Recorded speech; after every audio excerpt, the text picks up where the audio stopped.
Hola, welcome back to my channel. 200 సబ్స్క్రైబర్స్కి reach అవుతున్నారా అన్న ఆనందంలో నేను మా బ్రదర్ సినిమాకి వెళ్దామని చెప్పి ప్లాన్ వేసుకున్నాం. వీకెండ్ ఒకటి. అండ్ హైదరాబాద్ చాలా కలర్ఫుల్గా తయారైందండి. మొత్తం నానక్రమ్ కూడా అయితే ఫుల్ కలర్ఫుల్గా ఉంది. చాలా బాగా అనిపించింది. ఈ రోడ్లో వస్తే మటుకు మీరు కంపల్సరీ విజిట్ చేయండి.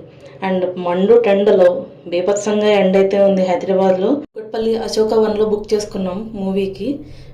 అండ్ అంతేకాకుండా కొన్ని షాపింగ్ కూడా చేద్దామని చెప్పి డెకాథ్లిన్కి వెళ్ళాం. ఈ స్టూల్ అయితే స్మాల్ స్టూల్ అయితే చూసామన్నమాట. ల్యాప్టాప్ స్టాండ్ సాల్సమ్ ఉంది, ఫోల్డబుల్ అవుతుంది and light weight, so comfortable అనిపించింది. మాల్గా అయితే వచ్చేసాం మూవీకి అయితే. ఇంతకీ మూవీ ఏంటో చెప్పలేదు కదా, ప్రేమలు. నేను ట్రైలర్ అయితే చూసా, చాలా బాగా అనిపించింది, కామెడీగా ఉందనేసి ప్రేమలో అయితే సినిమాకి వచ్చేసాం. మూవీ అయితే చాలా బాగుంది. అన్ని casual talks and comedy angles చాలా బాగుంది. Firstly please do subscribe to my channel.